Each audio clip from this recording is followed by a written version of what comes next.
News nation पर आपका बहुत बहुत स्वागत है। आपके साथ मैं हूं राकेश पांडे। शाम के 4 बज चुके हैं और इस वक्त की सबसे बड़ी खबर उत्तराखंड के सियासत से, जहां पर नए मुख्यमंत्री के नाम का ऐलान हो चुका है। साफ हो चुकी है तस्वीर, पुष्कर धामी होंगे उत्तराखंड के नए मुख्यमंत्री। इस खबर को सबसे पहले न्यूज नेशन पर आपने देखा कि पुष्कर सिंह धामी उत्तराखंड के नए मुख्यमंत्री की रेस में सबसे आगे हैं और थोड़ी ही देर बाद हमारी इस खबर पर मुहर भी लग गई। विधायक दल की बैठक हुई और उसमें उन्हें विधायक दल का नेता चुन लिया गया। न्यूज नेशन की इस बड़ी खबर पर मुहर लग गई। जानकारी अब ये मिल रही है कि कुछ ही देर में राज्यपाल से मुलाकात कर सकते हैं पुष्कर सिंह धामी। खबर तो ये भी है कि आज ही मुख्यमंत्री पद की शपथ भी ले सकते हैं। खटीमा से विधायक है, लगातार 2 बार से विधायक है पुष्कर सिंह धामी। अखिल भारतीय विद्यार्थी परिषद में पहले रहे, फिर उसके बाद भारतीय जनता युवा मोर्चा के 2 बार अध्यक्ष भी रहे। लगातार उन्होंने पूरे उत्तराखंड राज्य में युवाओं को संगठित किया है। संगठन को कैसे आगे लेकर चलना है उसकी उन्हें समझ है और इसीलिए बीजेपी ने इस मुश्किल वक्त में शायद उन्हें अपना चेहरा बनाया है। उत्तराखंड में पिछले 4 महीने में तीसरे मुख्यमंत्री बने हैं। पहले त्रिवेंद्र सिंह रावत, फिर उसके बाद उनकी जगह तीरथ सिंह रावत ने कमान संभाली। 4 महीने के अंदर उन्हें पद छोड़ना पड़ा और अब पुष्कर सिंह धामी कमान संभालने जा रहे हैं उत्तराखंड की। ये इस वक्त की बड़ी खबर है। तीरथ सिंह रावत ने जो जानकारी है, भाजपा विधायक दल की जो बैठक चल रही थी उसमें उनके नाम का प्रस्ताव रखा, इससे मंजूरी मिली और उसके बाद इस नाम का ऐलान हो गया विधायक दल के नए नेता के तौर पर पुष्कर सिंह धामी के नाम का। खटीमा सीट से विधायक हैं और लगातार इस बात को लेकर यह चर्चा चल रही थी कि आखिरकार जब अगले साल चुनाव होने हैं तो ऐसे वक्त में कौन बनेगा नया मुख्यमंत्री। तो ऐसे में बीजेपी ने एक ऐसे किरदार को अपना चेहरा बनाया है जो संगठन में ग्राउंड लेवल पर काम कर चुका है। मेरी पार्टी ने जो एक सामान्य से कार्यकर्ता को, एक पूर्व सैनिक के पुत्र को, जो कि एक सामान्य परिस्थितियों में पिथौरागढ़ के सीमांत जिले में मैं पैदा हुआ, कनाली छेना तहसील में, जो कि पहले की डीडीहाट तहसील होती थी, और खटीमा मेरा विधानसभा क्षेत्र है, मेरी कर्मभूमि है, मुझे सेवा का अवसर दिया है। मैं निश्चित रूप से अपने पार्टी के हाईकमान को, माननीय नरेंद्र मोदी जी को, माननीय गृह मंत्री जी को, हमारे राष्ट्रीय अध्यक्ष जी को, पूरे हमारे राष्ट्रीय नेतृत्व को और प्रदेश के नेतृत्व को पूरा करेंगे सर। देखिए, जो भी जनता के जो मुद्दे हैं उन मुद्दों पर हम लोग जो है लगातार सबका सहयोग लेकर, सब लोगों को लेकर काम करेंगे। जनता की सेवा। ये बताइए, मुख्यमंत्री का पद ऐसे समय में मिला है जब एक संवैधानिक संकट पैदा हुआ है, इससे 2 महीने पहले ही मुख्यमंत्री बदला गया है। कितनी बड़ी चुनौती है वापस चुनाव में जाकर पार्टी को जिता कर लाना। देखिए, चुनौती भी है और निश्चित रूप से एक चुनौती, और चुनौती को हम स्वीकार करते हैं। सबका सहयोग लेकर हम जो है पार्टी को आगे बढ़ाने का काम करेंगे, जनता की सेवा करेंगे।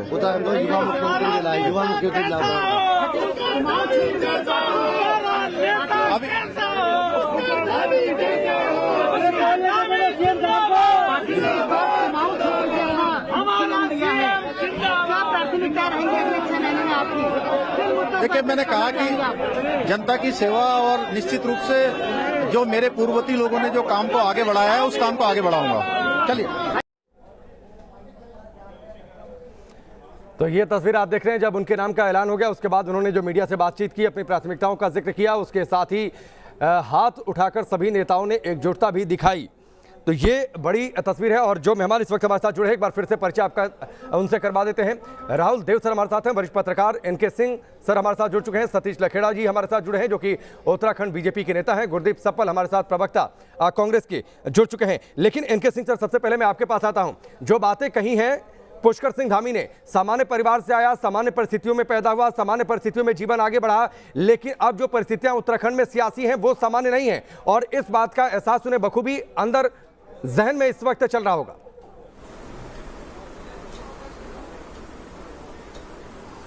जी हाँ, उन्होंने बल्कि ये भी कहा कि वो सैनिक परिवार से आते हैं और मेरे ख्याल से ये एक बड़ा चीज होता है वहां पे सैनिकों का एसोसिएशन, क्योंकि रिटायर्ड सैनिक वहां पे बहुत होते हैं जो वोटिंग पैटर्न को चेंज कर देते हैं। मुझे लगता है कभी से ही उन्होंने चुनाव प्रचार शुरू कर दिया है।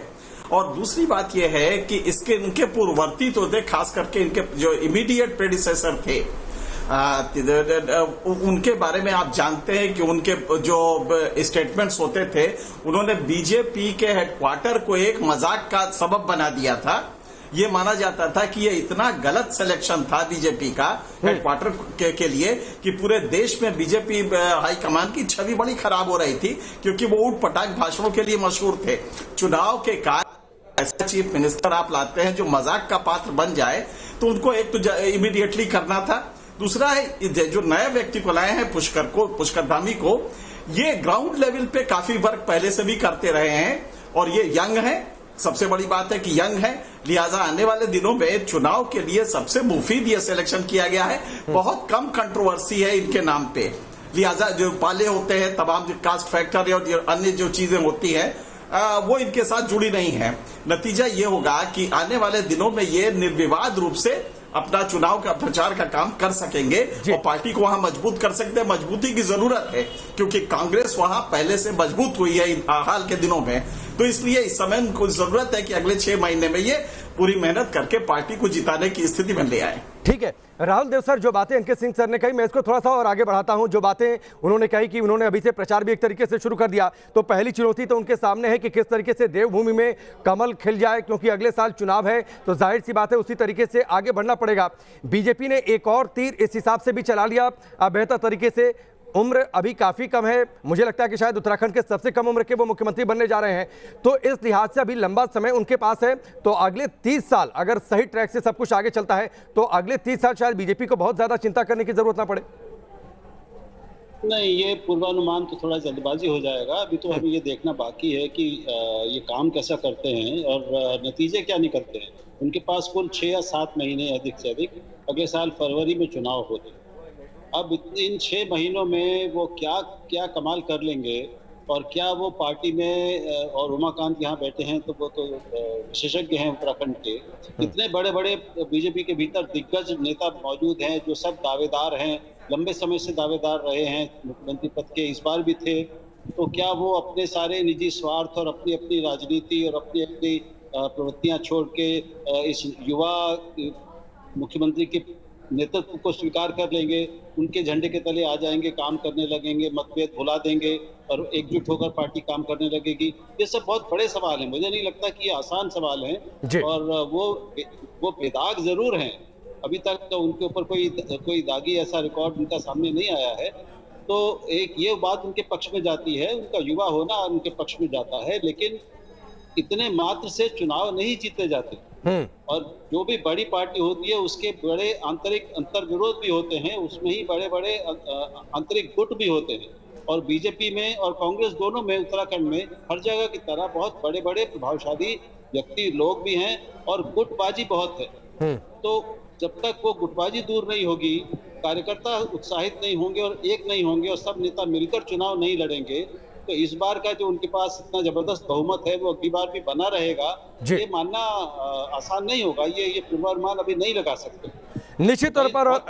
और यही मुझे लगता है राहुल देव सर सबसे ज्यादा बड़ी चुनौती होगी, लिटमस टेस्ट एक तरीके से। आप पुष्कर सिंह धामी का मैं इस पर आपसे बातचीत करता हूं, लेकिन इस वक्त सुरेंद्र डसीला हमारे साथ जुड़ चुके हैं। सुरेंद्र, आगे अपडेट क्या है, क्योंकि अब तो जानकारी आ रही है कि राज्यपाल से मिलेंगे, हो सकता है आज ही शपथ ग्रहण भी हो जाए। से मिल रहे हैं। सबसे पहले पार्टी की ओर से जो विधानमंडल दल का उनको नेता चुना गया है वो पत्र वो राज्यपाल को सौंपेंगे और गोपन विभाग को तैयारियों के लिए पहले ही कह दिया गया था। ये बताया जा रहा है कि राज्यपाल सचिवालय की ओर से तैयारियां की जा रही हैं। राजभवन सचिवालय की तैयारियां पूरी हो जाएंगी तो उसके बाद आज ही ये शपथ हो जाएगी। उसके बाद केंद्रीय पर्यवेक्षक रवाना होंगे। अभी तक जो बात निकल के आई है उसमें शपथ का कार्यक्रम आज ही है और देर शाम तक मुख्यमंत्री की पहली कैबिनेट बैठक भी हो सकती है। ठीक है, ये बड़ी खबर। सुरेंद्र डसीला हमारे साथ लगातार बने हुए हैं। सुरेंद्र डसीला ने सबसे पहले इस बात को लेकर जानकारी दी कि पुष्कर सिंह धामी का नाम सीएम की रेस में सबसे आगे है। थोड़ी देर बाद उनकी इस खबर पर मुहर भी लग गई और अब बड़ी खबर यह है कि जब राज्यपाल से मुलाकात होगी और उसके बाद आज ही शपथ ग्रहण और कैबिनेट की पहली बैठक भी आज ही हो जाएगी। पिछले 4 महीनों में किस तरीके से उत्तराखंड की सियासत की तस्वीर बदल गई है, इन 3 तस्वीरों के जरिए समझिए। पहले त्रिवेंद्र रावत मुख्यमंत्री, इसके बाद तीरथ सिंह रावत आ जाते हैं, तीरथ सिंह रावत के बाद अब पुष्कर सिंह धामी, यानी पिछले 4 महीनों में 3 मुख्यमंत्री मिल चुके हैं उत्तराखंड को। और सबसे नए उम्र के मुख्यमंत्री के तौर पर उम्र के हिसाब से अगर बातचीत करें तो पुष्कर सिंह धामी कमान संभालने जा रहे हैं। एक टिप्पणी कुलदीप सपल जी मैं आपकी भी लेता हूं। पुष्कर सिंह धामी को अब कमान आपको बधाई देंगे। कि वो मुख्यमंत्री बने, कम उम्र में बने, बहुत बधाई।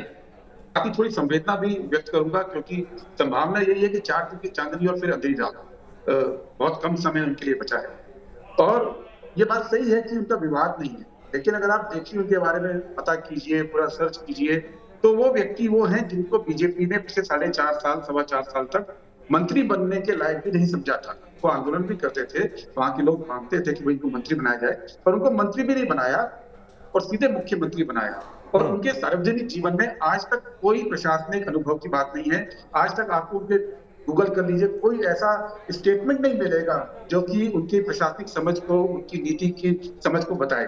हद से हम उनको एक रिट्वीट एमएलए कह सकते हैं, जिनका काम आज तक के सार्वजनिक जीवन में या तो संगठन के लिए काम करना था या फिर दूसरे नेताओं के ट्वीट को रिट्वीट करते थे। तो ऐसे व्यक्ति को बीजेपी को बनाना पड़ा। तो एक कमेंट्री बीजेपी के लिए भी है कि 57 एमएलए उन्होंने जीते थे, 56 आज की तारीख में है, और उसमें एक भी अनुभवी व्यक्ति उनको नहीं मिला। और अगर आप ये कहते हैं कि वो चुनाव के लिए अब आए हैं, तो सॉरी, जो मुख्यमंत्री है वो प्रदेश की जनता के लिए है, वो बीजेपी के लिए मुख्यमंत्री नहीं बने हैं। सवाल ही उठेगा कि वो प्रदेश की जनता के लिए क्या काम करेंगे। बीजेपी के लिए प्रचार करेंगे, वो तो चुनाव के वक्त में देखा जाएगा। अभी तो 8-9 महीने बचे हैं और उनका जो प्रशासनिक अनुभवहीनता है उसको प्रदेश की जनता बड़े गौर से देखेगी, कांग्रेस पार्टी भी देखेगी। ठीक है, आप पर एक जवाब भी ले लेते हैं आपकी इस बात पर। सतीश लखेड़ा जी हमारे साथ जुड़े हुए हैं।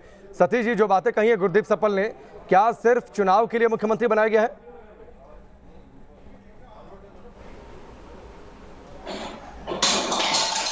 एक बार दोहराएंगे? हेलो हेलो, सतीश जी आवाज आ रही है आपको? हाँ आवाज आ रही है। मैं अभी आपसे पैच हुआ हूं, तो सप्पल साहब का सवाल क्या है मैं सुन नहीं पाया। सप्पल साहब ने ये कहा कि जो पुष्कर सिंह धामी को आगे किया गया है, ये हो सकता है, शायद कुछ लोग कह रहे हैं कि चुनाव के लिए आगे किया गया है, कि आगे चुनाव में रहेंगे, प्रचार करेंगे उनके चेहरे के साथ, क्योंकि कोई विवाद नहीं है, इसलिए आसानी होगी बीजेपी को चुनाव लड़ने में। मैंने ये नहीं कहा। सप्पल साहब क्या कहना चाह रहे हैं, कुछ बीच में बताना चाह रहे हैं? मेरा कहना बड़ा स्पष्ट है कि एक व्यक्ति जिसको बीजेपी ने मंत्री जी ठीक है, कुछ तकनीकी दिक्कत है, मैं आगे बढ़ता हूं। एनके सिंह सर, जो बातें कही जा रही हैं कि वाकई इस मुश्किल वक्त में यह फैसला तो बड़ा मुश्किल था कि बीजेपी किसको आगे करती। कई सारे नाम थे, सतपाल सिंह महाराज का नाम सामने आया, धन सिंह रावत का नाम बड़े खुलकर सामने आ गया, पुष्कर सिंह धामी का नाम तब भी सामने आया था जब त्रिवेंद्र सिंह रावत मुख्यमंत्री बन रहे थे, तब इस बात को लेकर चर्चा थी कि हो सकता है कि डिप्टी सीएम का उन्हें पद मिल जाए।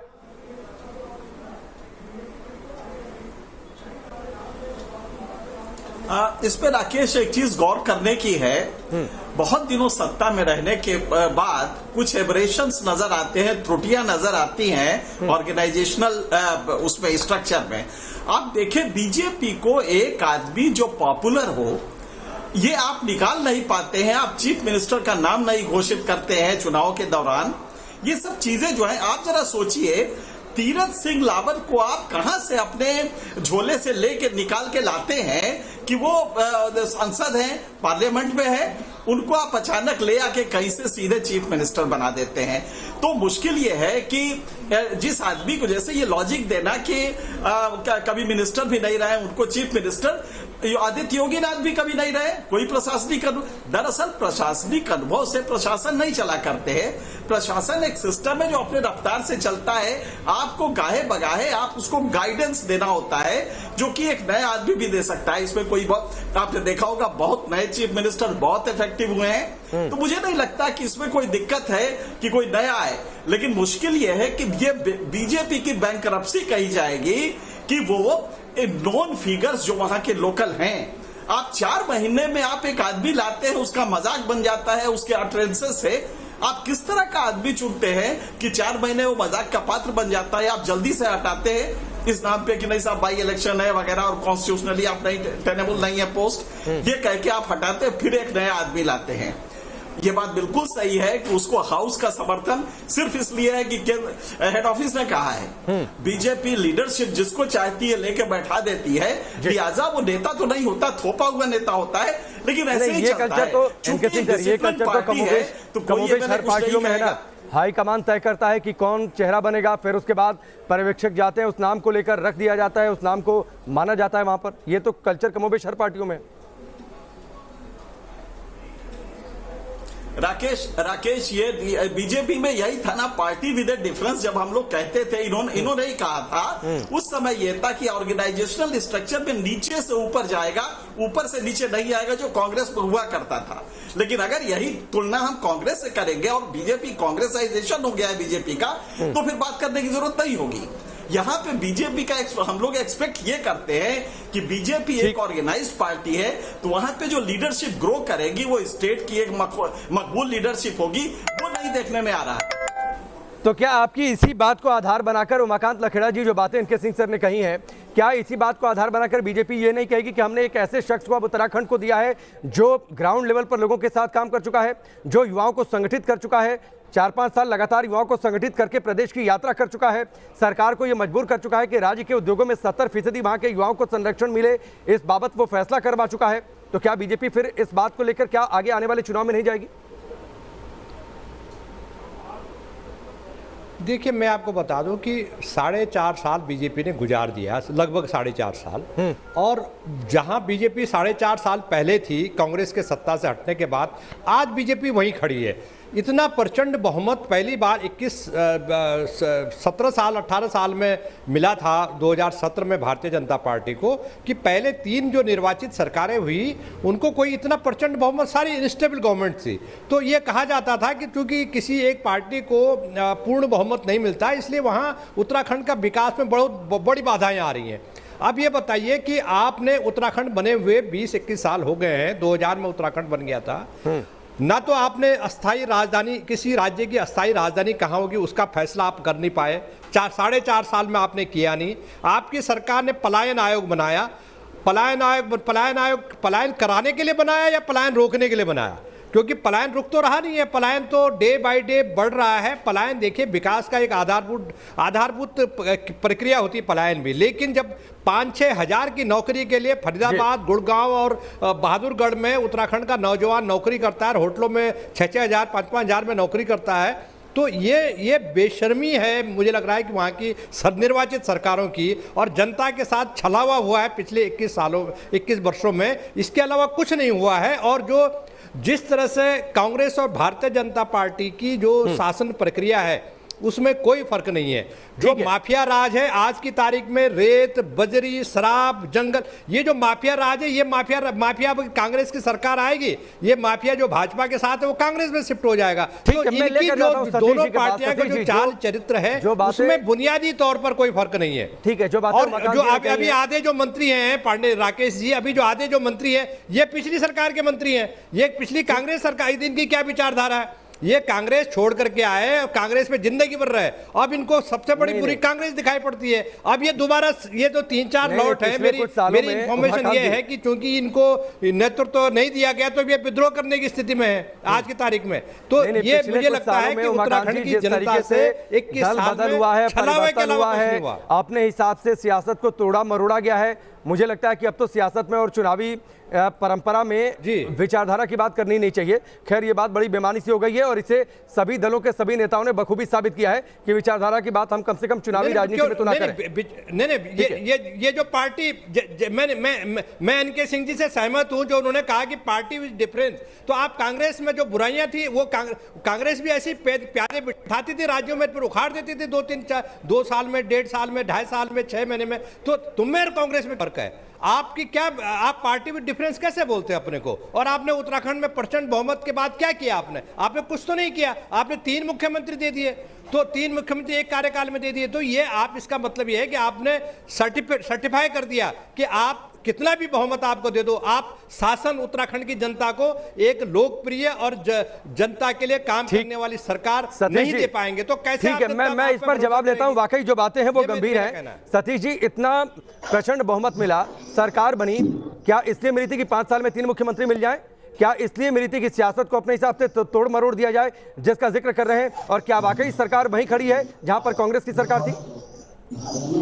नहीं, ये हमारे विद्वान जो पैनल के लोग हैं उनका आकलन हो सकता है।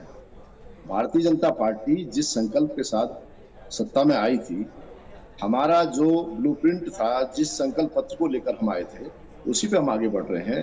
प्रदेश में जिस तरह विकास कार्य हुए हैं, ये 4 साल बिना घोटाले की जो सरकार दी हुई है। हर दल की अपनी आंतरिक रणनीति है, वो हर दल का अपना आंतरिक अधिकार है कि वो कब किसे नेतृत्व देता है, किस रणनीति के तहत किसी चेहरे को बदलता है। इसी तहत हमारे तीरथ सिंह रावत जी को मौका दिया गया था, किंतु 5 मई को जो कोविड के कारण कोई उपचुनाव नहीं होंगे, बाई इलेक्शन नहीं होंगे, इस कारण से तकनीकी कारण भी है और इस कारण आ भी नहीं सकते हैं।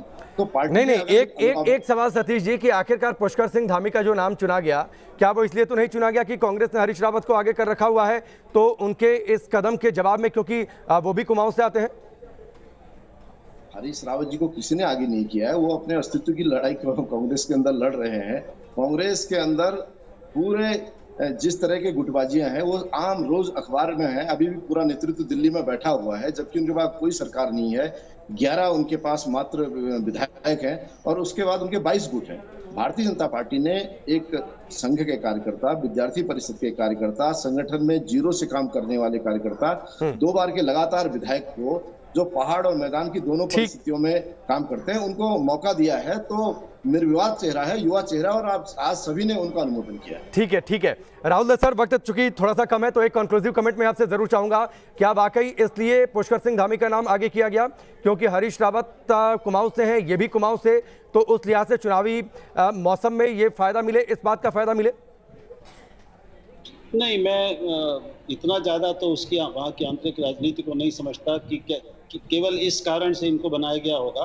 कई कारण ये एक वजह कर चुके हैं, एक वजह हो सकती है, लेकिन वो कोई बहुत बड़ी वजह होगी ऐसा मुझे नहीं लगता, क्योंकि ऐसे चुनाव नहीं लड़े जाते कि किसी एक नेता के टक्कर के लिए ही आप बाकी सारे दावेदारों को छोड़कर, बाकी सारी योग्यताओं को छोड़कर केवल एक इसी योग्यता को आगे रख दें और उसके कारण मुख्यमंत्री बना दें। मुझे नहीं लगता कि राजनीति में ऐसा चिंतन होता है। ठीक है, चलिए वक्त इतना ही है। बहुत बहुत शुक्रिया आप सभी का हमसे जुड़ने के लिए, बातचीत के लिए। तो ये बड़ी खबर उत्तराखंड की सियासत से तस्वीर साफ हो चुकी है। पुष्कर सिंह धामी राज्यपाल से मुलाकात कर रहे हैं और बहुत मुमकिन है कि आज ही वो शपथ ले लें। जो जानकारी आई है, तैयारी इसकी चल रही है और आज ही उनके कैबिनेट की पहली बैठक भी हो सकती है। वक्त यहाँ पर ब्रेक का।